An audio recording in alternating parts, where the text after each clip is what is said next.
পটল রাঁধুম মাছ দি তারপরে এটা খাইতা কইছো না এটারে ভাজি করুম পটল বানি ভাজি করুম আর ভাত রান্না করি এই যে বেশি করলে তো আমরা আলু গাছ কি ও পটল দিয়ে আর কি এই যে পটল দিয়ে আলু দিয়ে মাছ দিই কি মাছ মাছ আছে রুই মাছ এটা দি পটল দিয়ে আলু দিয়ে দেবো আর পটল তোমার লাগে ভাজি করো ব্যাস আমগো টুনা টুনি রই যাইব তুমি একলা একলা এত কষ্ট করতেছো না গো আমি একলা কষ্ট করি না বোকাস কথা কই না আপনারা সাহায্য করেন না তো আমি সাহায্য করছি কো এত দেই না কোন সাহায্য করছি কও না খুলি কও না কোন আমার সাহায্য করছি প্রমাণ আছে কি প্রমাণ আমার আগে ব্লগ ভিডিও এর আর অডিয়েন্সের কই আর ব্লগ ভিডিও গান রাসাই বুঝিনি হেতন মানে কিছু হেতনে সেনা শুধু আর কথা হেতনে কই ভাই হেতনে কথা কইতাম না হয়তো প্রমাণ দিয়ে লাইছে আমরা আগে ভিডিও বানালাইছি আচ্ছা যাই হোক তারপর আর কি অবস্থা তোমার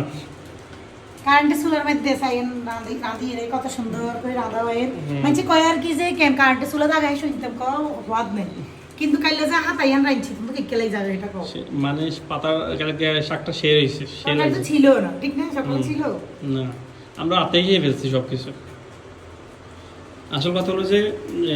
মাছ মাংস হচ্ছে ও শাকসবজি অনেক মজা কিন্তু আপনারা কি বলেন আচ্ছা অনেক গাই জানা করে কইয়ের আমাকে প্রবাসে যেসব ভাইয়েরা আছেন ব্যাকেরে কইয়ের আমরা যদি আমরা সত্যি ভাই বোন হিসেবে মনে তুমি ভালোবাসি তেমন যে নেই আমরা জান কত কষ্ট করে রাঁধি আমরা ওই জামাই কত কষ্ট করে আরে রসুন হিড়ি হিড়ি দেয় তো ব্লান্ডার হাড়া দিয়ে আবার বেশি লাগতো না এক কান হইলে হইব না না লাগবো না আমাদের আমরা এই দেখেছি ন্যাচারাল এটা ন্যাচারাল এই যে ন্যাচারাল ভাবে আগের দিনে কে হিড়ি খাই ন্যাচারাল ভাবে আমরা ইয়ে করি আমরা যতটুকু লাগে অতটুকু ইয়ে করি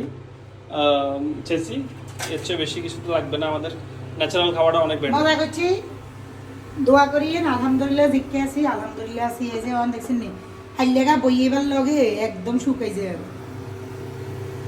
বেশি কোনো লাগবে না আসলে বিদেশে তো জানে এরকমই রাঁধে না হ্যাঁ বিদেশে কেউ কারেন্টে চুলা রান্না করে কেউ গ্যাসে চুলা রান্না করে আর নগো ভাইয়া আয় সোয়াবিন বেশি খাইতে পারি না সরিষা পছন্দ করি দে এলা আল্লাহ সরিষার তেল আনছে তখন বিসমিল্লা করি সরিষার তেল দিই তরকারি গান বইয়ে দিই বিসমিল্লা তেলও বেশি দিতে পারি না নগো ভাই এলাই কারণ তেল খাওয়া বেশি ভালো না। আমি অসুস্থ হয়ে যাই এটা তেল ঝাল রসুন এখানে একদম পরিমাণে তেল লাগে জাল যতটুকু খাওয়া দরকার ততটুকু খাওয়া দরকার বেশি খেলে তাহলে সমস্যা তেল বেশি খেলে সমস্যা কারণ হলো